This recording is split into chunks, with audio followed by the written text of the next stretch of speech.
तो hello friends, मैं हूं राहुल कुमार। आज के इस वीडियो में आपको बीएसएससी सेकेंड इंटर लेवल के रिगार्डिंग कुछ बताने वाले। वीडियो में कुछ नया इन्फॉर्मेशन नहीं है, सिर्फ आप लोगों से मिलने के लिए आए हैं कि आपका तैयारी कैसा चल रहा है, या फिर तैयारी के दौरान क्या होता है कि जब एग्जामिनेशन का डेट नहीं आता तो हम लोग बहुत सारा चीज़ नेगेटिव सोच लेते हैं। ठीक है, तो उसी के बारे में बात करने वाले। क्या आप भी ये नेगेटिव सोच रहे हैं? और अगर सोच रहे हैं तो वो आपके लिए लाभदायक है या हानिकारक है, वो वीडियो में आपको सब पता चलेगा। इसलिए वीडियो में अंत तक बने रहना। नया है तो चैनल को जरूर सब्सक्राइब करना, ठीक है। और बीएसएससी या किसी भी एग्जाम के रिगार्डिंग कुछ भी आपको जानकारी चाहिए तो आप मेरे से पूछ सकते हो। लगभग सारे एग्जाम के बारे में मेरे को जानकारी है, और बहुत सारे पोस्ट के लिए फाइट भी कर चुके हैं और चल रहा है अभी अपना प्रैक्टिस, ठीक है।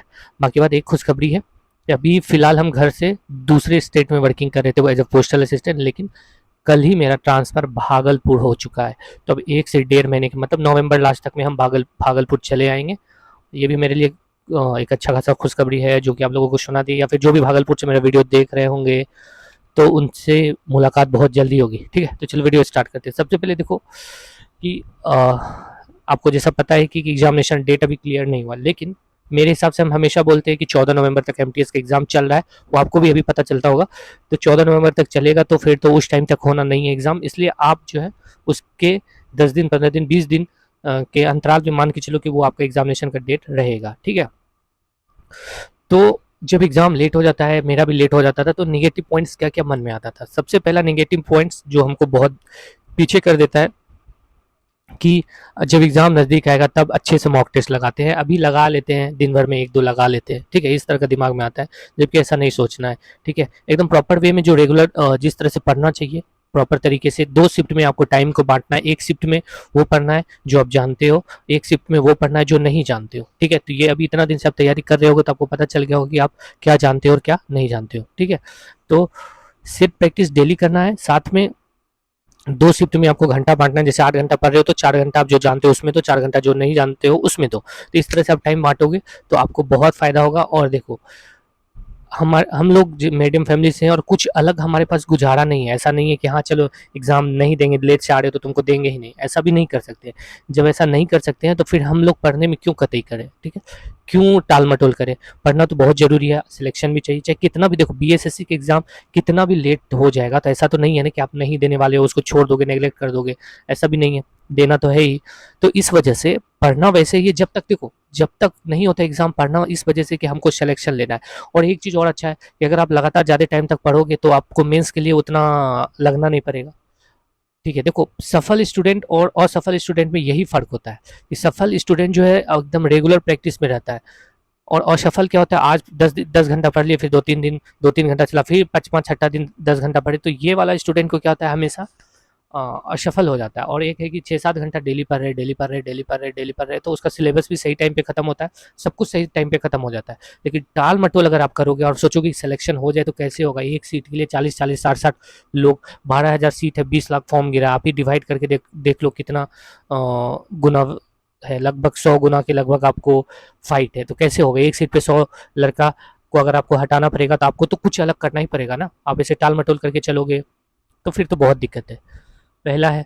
दूसरा, मार्क्स कम आने के बाद ये मन में सोच लेना, जैसे मॉक टेस्ट आप लगा रहे हो और मार्क्स कम आ रहे हो तो मन में सोच लेते हो कि यार मेरा तो नहीं हो पाएगा, अगला जब वैकेंसी निकलेगा तो देखा जाएगा। ऐसा भी बहुत सारे लोगों को होता है, क्योंकि देखो ये सब एक्सपीरियंस मेरे मेरे में आने का अंदर क्या है, क्योंकि हम हर बात लोगों से पूछते हैं, शेयर करते हैं। जैसे मेरे दिमाग में कुछ बात आता है तो 10 लोगों से पूछते हैं कि क्या आपके दिमाग में भी आ रहा है, तो फिर उस चीज़ को टैली करते हैं कि हाँ ये एक नेचुरल सोचने की चीज़ है।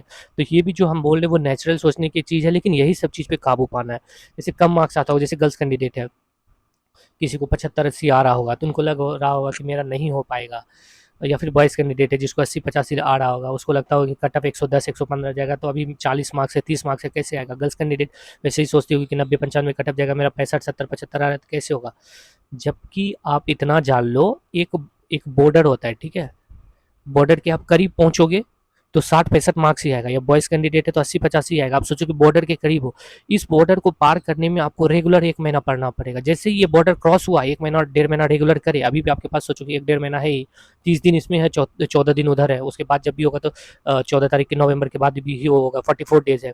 10 दिन घटा दो छठ पूजा, दुर्गा पूजा में, फिर भी 30 डेज़ है। तो ये बॉर्डर को जैसे ही पार करोगे, फटाक से 10 से 15 नंबर आपका इंक्रीज़ कर जाएगा, ठीक है। तो वो होता क्या है कि यही बॉर्डर पे हम लोग रेगुलर प्रैक्टिस नहीं करते, लगा होता क्या कि इस बॉर्डर पे रहते हैं, हमको बार बार कम मार्क्स आते रहते हैं, डीमोटिवेट होते जाते, फिर कभी छोड़ देते, फिर कभी करते हैं। और जो सफल व्यक्ति, जिसको सफल होना है, इस बॉर्डर पे वो लगातार रहता है, लगातार रहता है, लगातार रहता है, लगातार रहता है, बस अचानक सेट में उसको 5, 10, 15, 20 मार्क्स आना स्टार्ट हो जाता है। तो आपको उस बॉर्डर पे अटकना नहीं है, आपको भी वो बॉर्डर पार करना है। चाहे गर्ल्स कैंडिडेट हो या बॉयज़ कैंडिडेट हो, माना कि 65-70 नंबर आ रहा है, लेकिन 1 महीना आप रेगुलर करके देखो, ध्यान करो कि किस सब्जेक्ट में कम मार्क्स आ रहा है, उस पे एक्स्ट्रा फोकस करना स्टार्ट करो। अगर मार्क्स इंक्रीज़ नहीं कर रहा है, गर्ल्स कैंडिडेट को हम हमेशा समझा रहे हैं कि आप रीज़निंग ज़रूर बनाओ, 1 से डेढ़ घंटा, 2 घंटा डेली बनाओ। 2 घंटा आप रीज़निंग बनाओगे तो 1 से डेढ़ महीना में आपको 40 मार्क्स, 42 मार्क्स क्वेश्चन सही होना स्टार्ट हो जाएगा रीज़निंग में। रीज़निंग बहुत ईज़ी होता है। रीजनिंग में अगर दिक्कत होता है तो यूट्यूब पे पहले उसका थ्योरी देख लो, उसके बाद बनाओ। या फिर किरण का चैप्टर वाइज आया, हर चैप्टर का 200 क्वेश्चन है, अगर आप वो 200 क्वेश्चन एक चैप्टर का बनाओगे ना तो आपका दिमाग खुल जाएगा। इसलिए वो लेके बनाओ।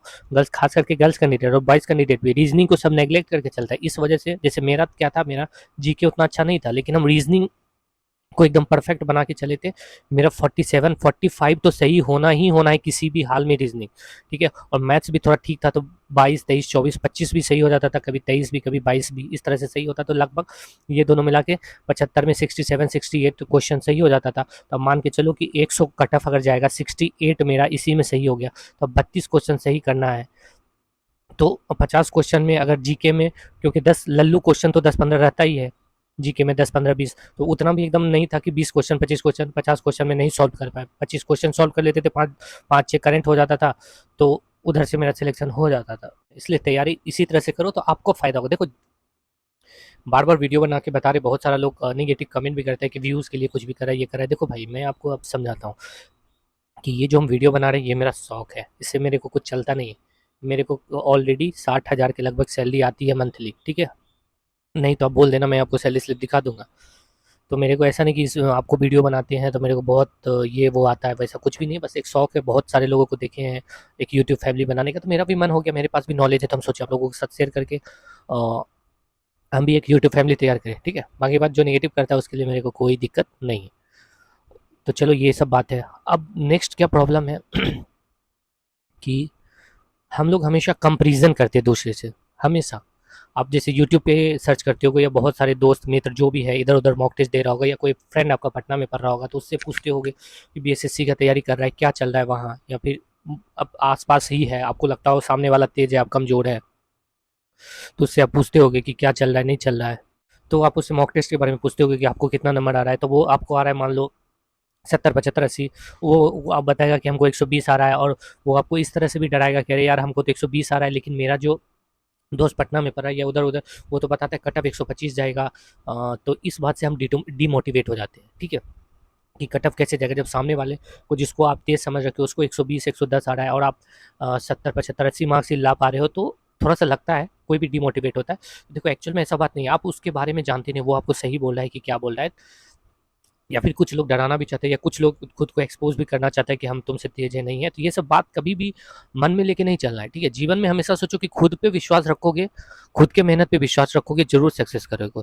हाँ, एक आदमी आपको चाहिए जो सही रास्ता दिखाए, क्योंकि ऐसा होता है कि तैयारी के दौरान, क्योंकि ये लंबा प्रोसेस है, शॉर्ट प्रोसेस होता है ना कि 3-4 महीना तैयारी करे हो गया, तो कोई दिक्कत नहीं था। एक लंबा प्रोसेस है जिसमें आपको कोई एक मोटिवेटर चाहिए, जो कि आपको बीच बीच में, ऐसा होता है कितना भी आप सब कुछ सही है, लेकिन बीच बीच में आपका जब एग्जामिनेशन लेट हो जाएगा, या फिर किसी को मॉक टेस्ट में ज़्यादा, आपको कभी मॉक टेस्ट में कम आ जाएगा, तो आप मायूस हो जाओगे।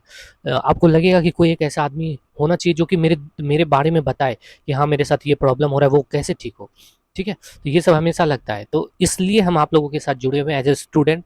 मैं भी कोई टीचर नहीं हूँ, बहुत सारे लोग सर सर बोलते हैं, तो मैं भी कोई टीचर नहीं हूँ। एज ए स्टूडेंट अभी भी हम तैयारी कर रहे हैं, एक शौक है कि आप लोगों के साथ शेयर करें, क्योंकि बहुत सारे लोग आप देखते होंगे कि वीडियो बना रहा है डांस करके, तो हम भी सोचे कि मेरे अंदर शिक्षा का कुछ नॉलेज है, तो हम भी सोचे आप लोगों के साथ शेयर करें बस। और जो जेन्युइन शेयर है वही करते हैं, जो ओरिजिनल में सब कुछ लोगों के साथ हो रहा है, तो वो आपके साथ शेयर करके आपको बता रहे हैं, ठीक है। तो आप लोगों को इस चीज़ से सजग रहना है कि कोई कुछ भी बोले, खुद पे विश्वास रखो, ज़्यादा किसी से पूछो मत।